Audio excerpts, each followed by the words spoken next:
if you believe that fame is real or fame is a thing, then, you're in trouble because no one has it forever. The goal really is just to do good work and live a normal life for my kids mostly. We have a little girl here. She is 7 and she has dwarfism. And what's her name?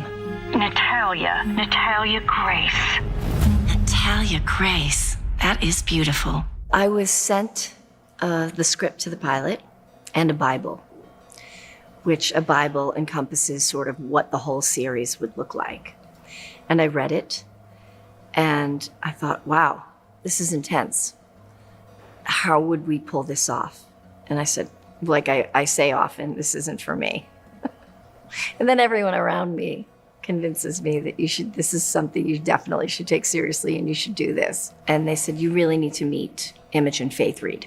And she's playing our Natalia. And I met Imogen. We probably had like a 2 or 3 hour Zoom and we just really hit it off. And I thought, this is how we pull it off with her. And I wasn't wrong. She delivers, for sure. She stole someone's identity. I don't know what's going on. How old are you? It took so long to get the show going because there was a strike and there were so many challenges that we were dealing with production-wise because of the strike that a lot longer time had passed than we had planned. And so I then eventually did start to read the research, the police reports and things from what we know of the true story that happened. It starts with a mother's love and a mother's passion and a mother's intention. And I think all mothers have the intention to love their children endlessly and to do everything in their power to give their children the best chance. And I have 3 children of my own. So starting with a mother's love and passion was where I started from. One of the things I've always been mindful of and has always been our intention is to tell inclusive stories and to tell all kinds of stories about all kinds of people. And obviously I have a fantastic legacy working with Shonda Rhimes, and she changed the television game forever for the better. And so I have learned from the best. And taking that forward into my life, I still have the intention to tell all different kinds of stories and represent all different kinds of people. And with this show, we have been able to do that. We have been able to show and shine a light on how we as human beings look at people, how we judge them, why we judge them, what preconceived notions we have of people based on what they look like or how they may sound. They're different from us. They don't sound like us. They don't talk like us. They don't look like us. But at the end of the day, less judgment and more acceptance would do us all so much good, I think. And this, we really were so intentional and thoughtful, and everybody felt supported and represented.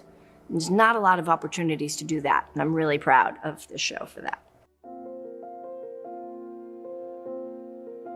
So it's really interesting because if you ask me my memories of myself as a child, I remember myself being really sad all of the time. But then I see pictures of myself and I was always laughing and always looked really happy. So I don't know if I've just always been an actress and I was always laughing and smiling and sad inside and always completely full of I don't really know. I think it was later on, I would continue to go to the theater and I would see the actors going into the theater. And I spent a lot of time in New York as a kid. And I started to understand that that's something you could do for a living. And then I remember, falling in love with movies and watching Michelle Pfeiffer and saying, like, who is that? And how do I do that? And so, and then I sort of slowly started to realize that, because the way I grew up, there wasn't anyone around me doing anything like that. Very blue collar, working class Boston neighborhood. But I wouldn't change the way I grew up for anything. In high school, I was super, super, super skinny. I was not popular. I definitely wasn't a cool girl cheerleader with big boobs. Wasn't that? And so I tell my kids all the time, you can't be that. But I just, I was pretty awkward. Yeah, I didn't go to the prom or do any of that. I was pretty introverted, and I think the kids would call it emo. I was emo. I had so much anxiety and lacked self-esteem because people were so critical of my physicality and how thin I was. It's wild and great at how far we've come. That I'm so happy because, back in the 80s, they were terrorizing us. I mean, even, in high school, but even when I started working in Hollywood, the paparazzi then situation was different. The tabloids, they would say horrible things. But I just remembered being so anxious on red carpets and walking out and the comments about my weight and my body. Hopefully things have changed because it was much, much more brutal 20 years ago. Well, the best thing is the financial security, if I'm being very honest. It's been, really lucrative, and I think financial security is not something that every actress is afforded, so I'm very grateful for that. And the hardest thing is just the repetitive nature of doing the same thing over and over. There's a familiarity with Grey's that people love. So we can't change it too much. I mean, I would love to change it so much. I'm always like, let's do this and let's do that. And they're like, shut up, Ellen. We're not doing that. What's extraordinary about Grey's Anatomy is that it's spawned thousands of surgeons. There are so many young women and men who have gone on to be pediatric surgeons, pediatric neurosurgeons, pediatric oncologists. I mean, the people that come up to me and tell me they've gone into the field of medicine because of Grey's Anatomy and medicine is a calling. It's not for the faint of heart, especially working with children. So it's all the time. And it's what has kept me, part of what's kept me on the show so long, is it really does touch people in a way that not many people get the opportunity to touch people the way that show has. For the better. It brings people together. I mean, all entertainment brings people together, and that's what we love about what we do, and opens conversations, as this show does. But Grey's has really been special for that reason, and I have them all the time, and I'm grateful for them. So Stella and I had watched some of it a couple of years ago, because what happens is all the classmates start watching it. So you can only hold them off for so long, because everyone in the class has seen it except your kid, and then it gets awkward. So like, okay. And so now my 10-year-old is starting to get to the age where her friends are watching it. And so, but I still think there's like a lot of inappropriate stuff that 10-year-olds should not be seeing. So no judgment on other parents, but I just don't want to answer questions. I get some weird questions because I was in the scene. So like, why are your panties on the bulletin board? Really don't want to talk about that right now. There's really no roadmap to being a parent, right? What's interesting about not having a mother around, for me at least, I think, is that I always thought that all my problems in my life would be great if my mother were there. And then you grow up and you go out into the world and you meet people who have terrible relationships with their mothers, right? And you're like, wait, what? There's people that don't get along with their mothers? I thought just having my mother would be the answer to all my problems. So, I think you don't necessarily have a roadmap, right? You haven't seen someone do it, so you don't know how to do it. But then a lot of people had a bad example of a mother and shouldn't carry on the way their mother raised them. So, I mean, I think what happens to us as children really informs us as adults. It's a really tough thing to raise kids.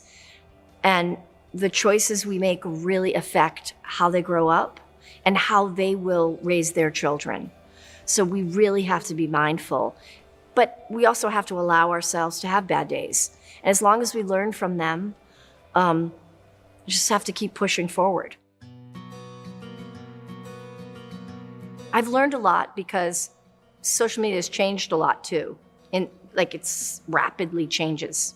So I think my 10-year-old will not have a phone, will not have social media when she's 13 or even 14 maybe.